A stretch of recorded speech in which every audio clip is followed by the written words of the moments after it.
When you're designing shoes, of course, Cinderella is a huge persona. The inspiration behind the shoe of Cinderella is coming from Cinderella herself.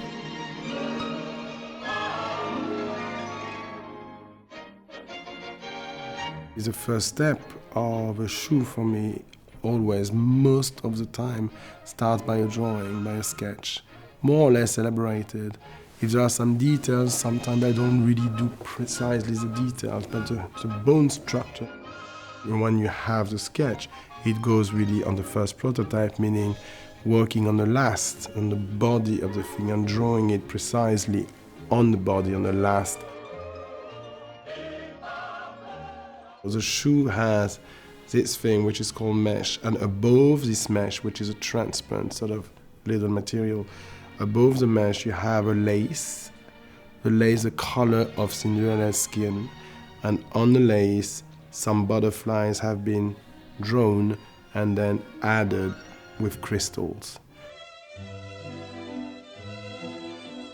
Then the whole heel is in crystal, joining the little butterfly, and then that part also is a crystal with different sort of light colors, light green, light pink, and crystal colors. The butterfly is a crystal butterfly.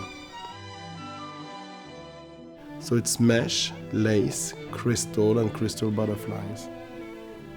And of course, Cinderella has the red soul.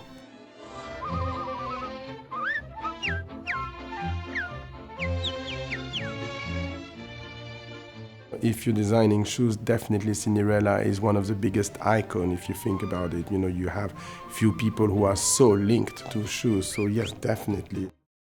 When I first started my company 20 years ago with my first shop, I always had one pair of shoes, which I called for myself the Cinderella shoe, knowing that it was a shoe that I could not reproduce. It was done one, maybe 2, 3 times maximum, but I didn't have the material to do more.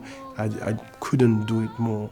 So I was always calling that shoe the Cinderella shoe. Like one day it goes, it's here, and then one day it disappears and you never see it. So yes, definitely Cinderella has always been on my side.